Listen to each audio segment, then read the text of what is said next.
교회 절기로 하면 이제 이번 주가 부활절 7번째 주일입니다. 이게 부활절기 마지막이고 다음 주일부터 이제 성령 강림절이 시작이 됩니다.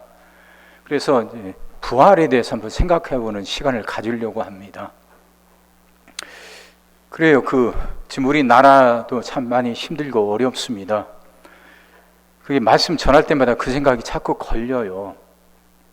그래, 이런 정치적이고 사회적인 문제들도 설교 시간에 다뤄야 되는 건 아닌가. 그래서 성도들에게 뭔가 그런 도움을 판단할 수 있도록 도움을 줘야 되는 건 아닌가 하는 생각이 들기도 합니다. 그럼에도 불구하고 제가 끝까지 지키려고 하는 게 있습니다. 그건 영혼입니다. 영혼.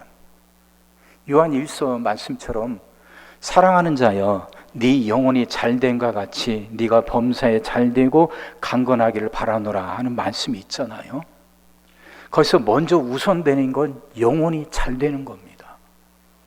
그게 순서입니다. 세상 모든 것엔 순서가 있어요. 우선순위가 있습니다. 이게 지켜져야 질서를 갖게 되고 안정하게 되고 평안하게 되고 풍성하게 되거든요. 근데 이 질서가 뒤바뀌어지니까, 그러니까 이 우선순위가 뒤바뀌어지니까 질서가 깨지면서 삶이 어려움이 오는 거예요. 신앙생활에도 우선순위가 있습니다. 그건 첫째가 영혼이 잘 되는 겁니다. 영혼이 잘 돼야 범사에 잘 되고 강건해지는 겁니다. 그래서 설교 시간마다 제가 집중하려고 하는 게 영혼입니다. 영혼이 잘 되는 거.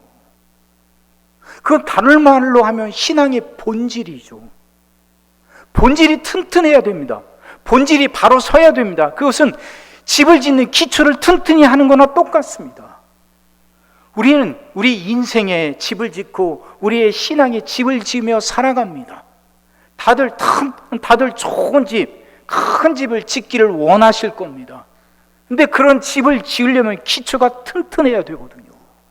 그러면 신앙의 본질이 바로 서야 돼요. 그걸 바로 알고 그걸 바르게 지켜가야 되는 것이죠. 그래서 오늘 또 그 말씀을 드리려고 합니다. 우리 신앙의 본질, 이걸 튼튼히 하도록 우리 한번 돌아보자 하는 것이죠. 이것이 바로 부활의 신앙을 살아가는 방법이기도 합니다. 부활이라는 것, 살아나는 것이고 회복되는 거죠. 그 회복이 뭐겠어요? 본질의 회복입니다. 본질의 회복. 그럼 오늘 본문 말씀이 신앙의 본질의 회복과 어떤 관계가 있는가? 사도행전 8장 말씀은 여기에서는 시몬이라는 한 인물의 이야기를 다루고 있습니다. 복음이 전파되면서 이제 사마리아에까지 예수님의 복음이 들어가게 됩니다. 이스라엘 사람들, 특히 유대인들에게 사마리아라는 곳은 이게 버림받은 곳이고 죄인들이 살아가는 땅이거든요. 근데 그곳에도 빌립이란 사람, 그러니까 예수님의 제자 빌립이 아니라 초대교회 7 집사들이 있지 않습니까? 그 집사의 빌립이에요. 집사 빌립이 사마리아에 들어가서 복음을 전합니다. 그랬더니 많은 사람들이 은혜를 받는데, 그 사마리아에 시몬이라는 사람이 있었는데 그가 마술사라는 겁니다. 마술사. 이게 영적인 어떤 능력이 좀 있는 것 같아요. 그래서 사람들을 사귀면서 큰 능력을 행사하는 사람처럼 살아갑니다. 스스로도 자기가 큰 자라고 여기고 또 많은 사람들이 그를 따르고 그를 높입니다.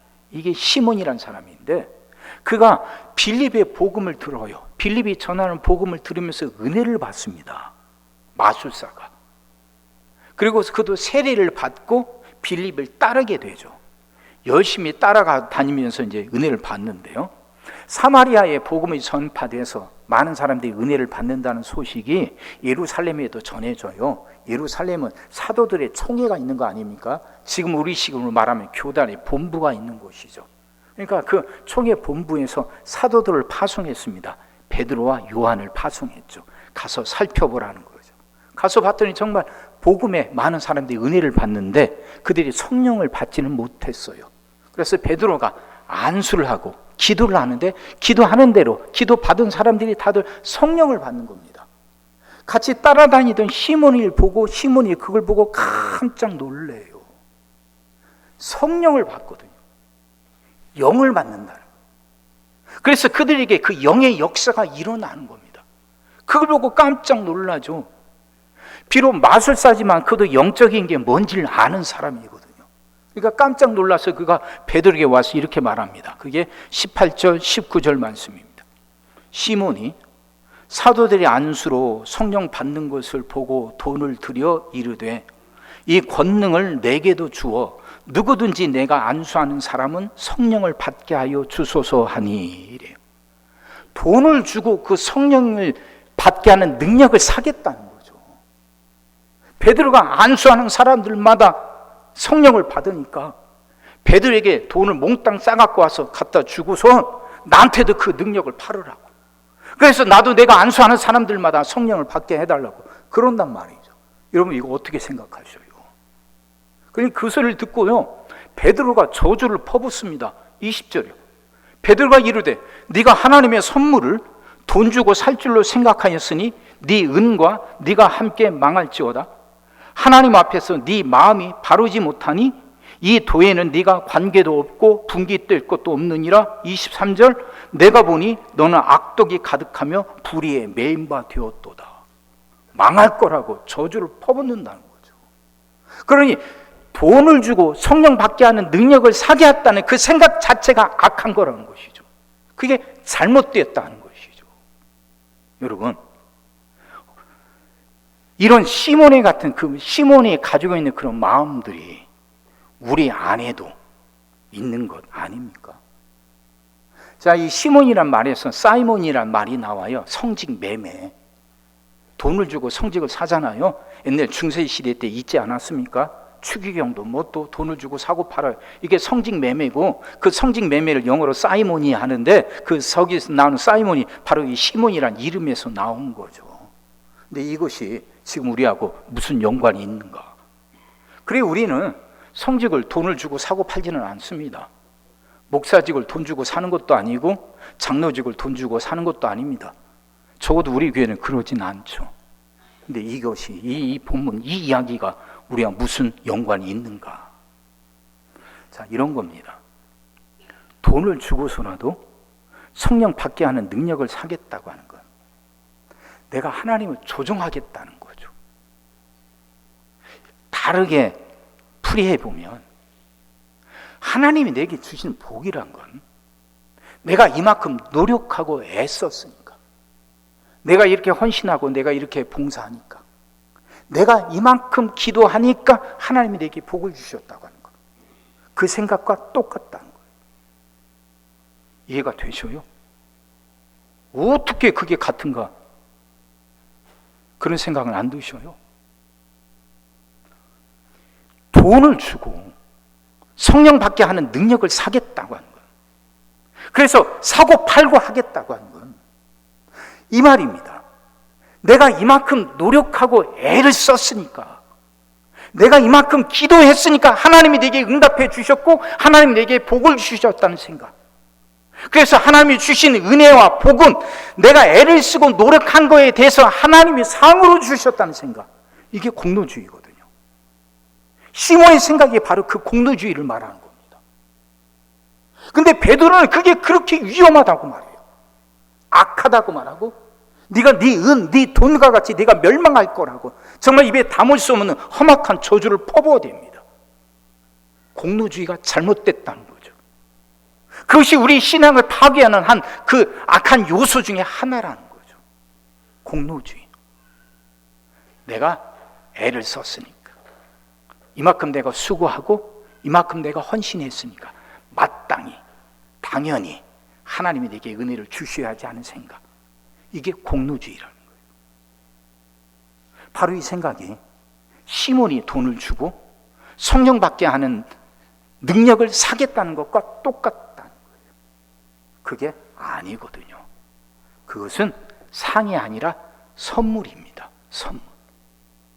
선물은 내가 한 것과 상관없이 거저 주어지는 겁니다. 그래서 그게 선물이에요.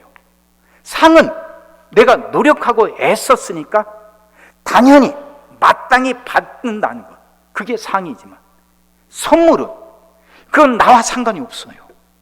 내가 그것을 받을 만한 어떤 자격도 어떤 조건도 없지만 하늘로부터 내게 주어지는 것. 이게 선물이에요. 선물. 그러니까 은혜와 복은 상이 아니라 선물이라고 여기는 사람은요, 그 하나님의 은혜를 겸손하게 사모하면서 살아가요. 또 이 생각은 어디에 연결되냐?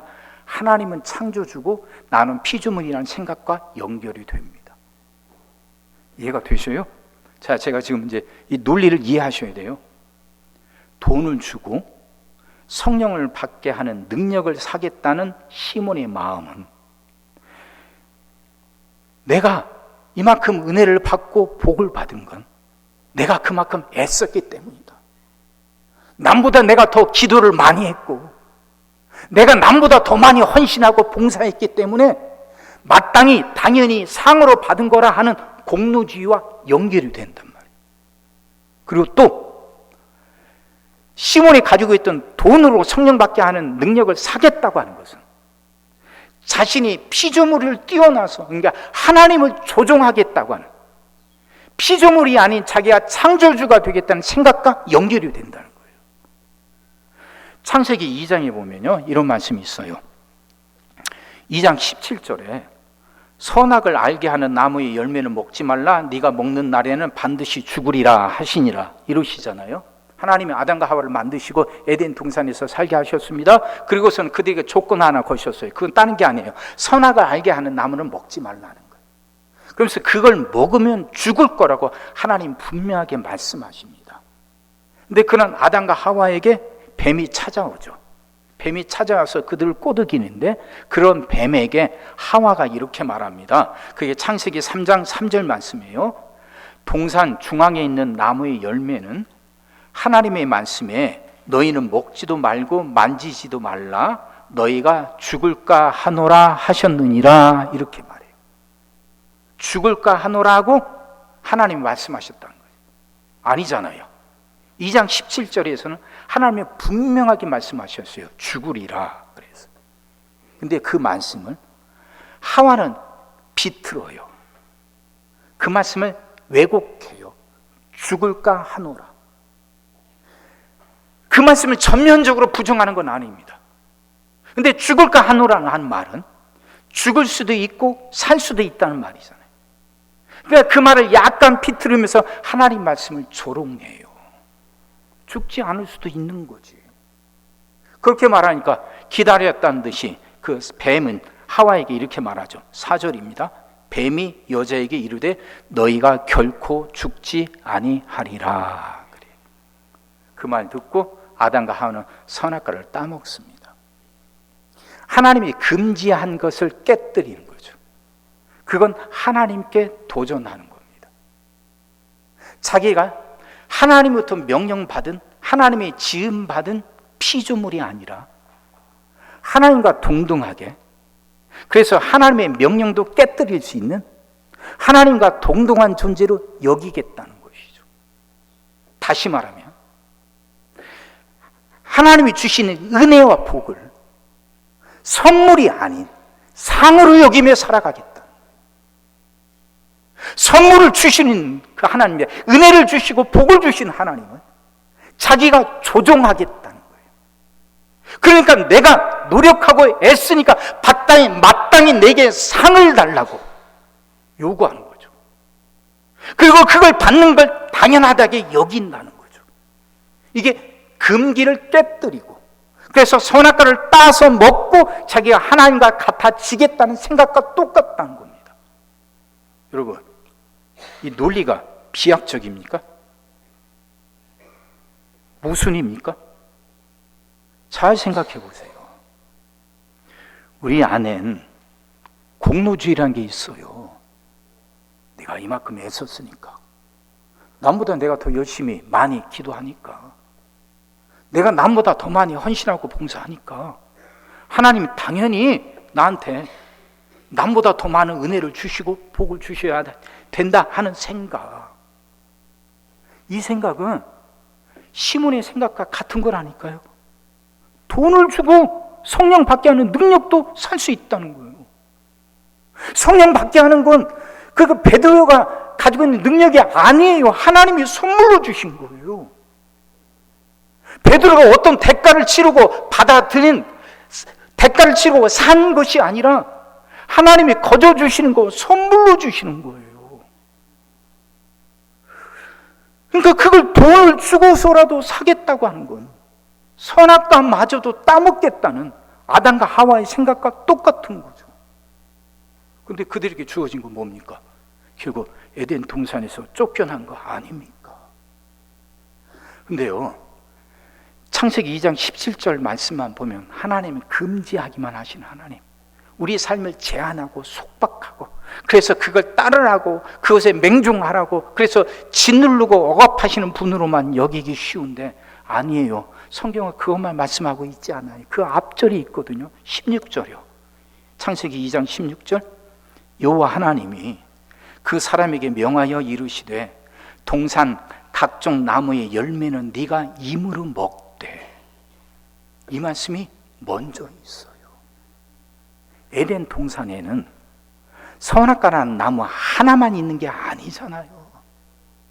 무수히 많은 나무들이 있습니다. 그 나무들마다 풍성하게 좋은 열매를 맺고 있어요. 근데 하나님은 그 모든 나무 열매를 다 따라고 말씀하신 걸 허용하신 거예요.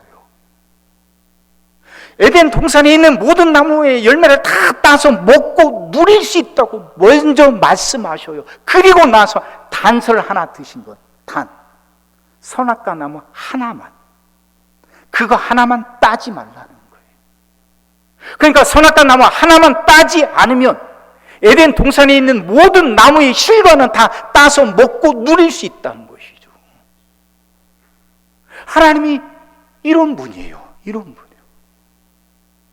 그러니까 내가 피조물이고 하나님은 창조주. 피조물은 창조주의 다스림을 인정하고 따라가야 하는 존재죠. 그게 피조물이죠. 우리는 스스로 만들어진 존재가 아니라 하나님에 의해서 지음받은 존재예요. 그래서 우리는 피조물이고, 우리를 만드신 하나님은 창조주셔요. 피조물은 절대적으로 하나님의 이끄심, 인도하심을 따라야 되는 거예요.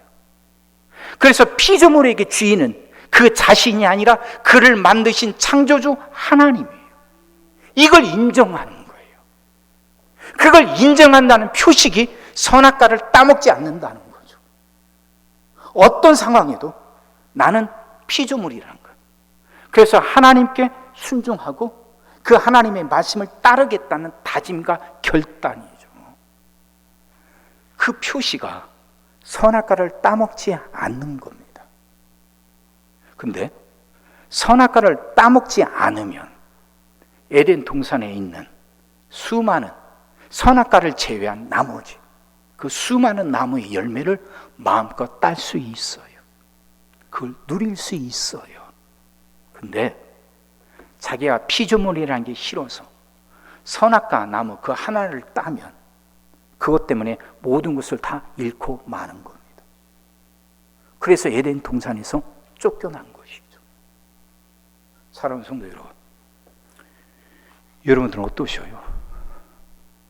정말로 하나님을 창조주로 인정하며 살아가십니까? 여러분의 삶의 주인은 여러분이 아니라 하나님이라는 것. 근데 이걸 인정하는 것이, 자기가 피조물이라는 걸 인정하는 것이 하나님께 굴종하는 것처럼 여겨지기도 합니다. 그걸 강조하는 사람들도 있어요. 인간은 자유로운 존재. 맞아요, 자유인데. 그래서 나는 배부른 돼지보다 배고픈 소크라테스가 되겠다. 하나님이 주시는 에덴 동산의 나머지 열매에 배부르, 그에 배부르기 위해서 그 하나님께 복종하는 배부른 돼지보다 그래도 선악과를 따먹고 나는 주도적으로 살아가는 배고픈 소크라테스가 되겠다. 그 말과 똑같은 거 아닙니까? 그게 지혜롭습니까? 그게 현명한 겁니까? 아니에요. 아니에요. 우리는 피조물이에요. 그래서 내가 받는 복과 은혜는 하나님이 선물로 주시는 거예요.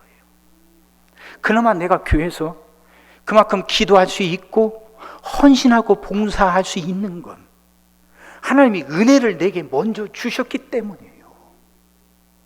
그래서 은혜는 후불이 아니라 선불이에요. 선불. 상이라고 하는 건 후불이죠. 노력하고 애쓴 수고가 먼저 있고, 그래서 그에 맞는 상을 주는 거니까 그건 후불이죠. 근데 선물은 선불이에요. 내가 은혜를 받은 게, 먼저 받은 게 있어요. 그래서 내가 남보다 더 기도하는 거예요. 기도하겠다는 마음을 갖게 된 것부터가 하나님이 먼저 내게 은혜를 주셨기 때문인 거예요. 내가 남보다 더 헌신하고 봉사할 수 있는 것도, 그럴 수 있는 재능, 능력을 하나님이 먼저 내게 주셨기 때문이에요. 그래서 그것이 감사해서 하는 것이죠. 그러니까 우리는 은혜를 선불로 받는 거예요. 후불이 아니라. 이걸 아는 사람은 절대 교만하지 않아요. 자신이 피조물이란 걸 알고 하나님의 창조주시라는 걸 정말 온 마음을 다하여 인정해요. 그리고 그 하나님이 주신 에덴 동산에 있는 선악과를 제외한 나머지 나무의 열매들, 그 풍성한 열매들을 마음껏 따서 먹고 누리며 살아가는 거죠.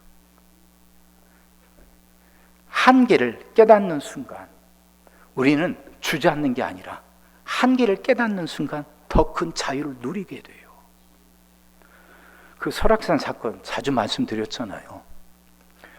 제가 25대 그 사건이 있었는데 나이를 먹어가면서 목회를 하면서 그 의미가 새록새록 더 자꾸 깨달아지더라고요. 그때는 뭐가 뭔지 몰랐어요. 설악산 그 제일 높은 봉우리 대청봉을 밟았으니까 나는 설악산을 점령했다 생각했거든요. 근데 내려오면서 비선대 계곡에서 비를 만나고 계곡물이 불어나는 걸 보면서 죽을 수도 있다는 위기를 느꼈어요. 정말 거기서 죽은 사람들도 있었어요. 근데 그 위기를 느끼는 순간 제 머릿속에 제일 먼저 들었던 생각이 그거였거든요. 하나님 인정하라는 거였어요. 무슨 말이냐면 그 전에 제가 신앙에 저한테 회의가 왔거든요. 하나님은 없다고도 생각했고 신앙을 포기하려고도 했어요. 그 지금 참 돌아보면 참 어리석고 그 객기이고 치기 어린 생각이었지만 25살 저한테는 그게 심각했거든요. 그건 저한테는 진짜였어요. 근데 그 위기를 보면서 나는 하나님을 다 아는 게 아니야. 너는 피조물이야. 그게 분명히 깨달아졌거든요. 그래서 그 하나님께 순종하겠다 다짐하고 신학을 다시 해서 여기까지 왔거든요.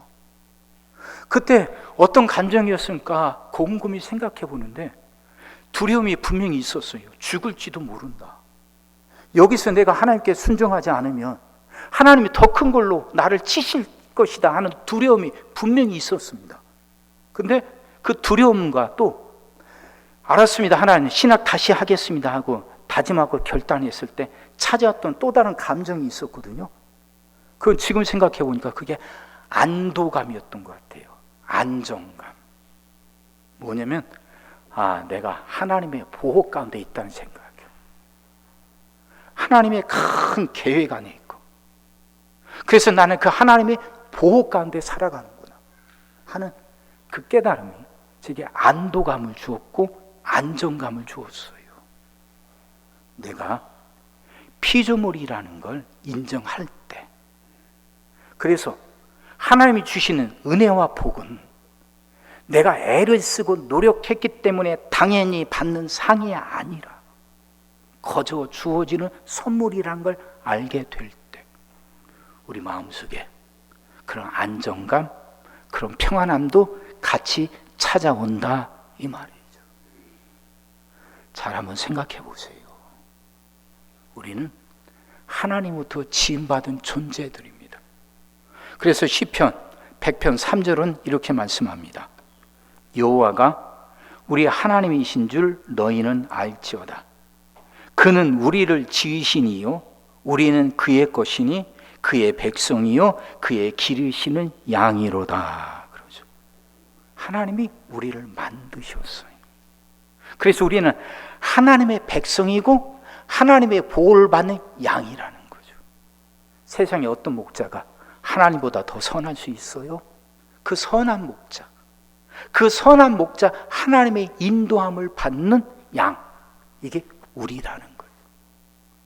내가 피조물이라는 걸 인정하는 순간 이 말씀이 깨달아지고, 그래 선한 목자이신 하나님의 양이 바로 나구나 하는 걸 깨닫게 된다, 그 말이죠. 이걸 잘 아는 바울은 에베소서에서 또 이렇게 말합니다. 에베소서 2장 8절 9절 말씀입니다. 너희는 그 은혜에 의하여 믿음으로 말미암아 구원을 받았으니 이것은 너희에게서 난 것이 아니요 하나님의 선물이라. 위에서 난 것이 행위에서 난 것이 아니니 이는 누구든지 자랑하지 못하게 함이라. 이렇게 말씀해요. 우리에게서 나온 것이 아니라는 거예요. 하나님이 주시는 선물이라는 거죠. 내가 뭔가 선한 일을 한 행동에서 생겨난 것이 아니라 하나님이 선물로 주신 것이기에 누구든 자랑할 수 없다 하는 거죠. 여러분, 이걸 지켜갑시다. 당연히 받는 상이 아니라 하나님이 거저 주시는 선물이에요. 은혜와 복은. 그러니 내가 기도할 수 있는 것도 하나님이 먼저 주셨기, 그럴 수 있는 마음을 먼저 주셨기 때문이고, 내가 남보다 더 헌신하고 봉사할 수 있는 것도 하나님이 먼저 그 능력을 선물로 내게 주셨기 때문이에요.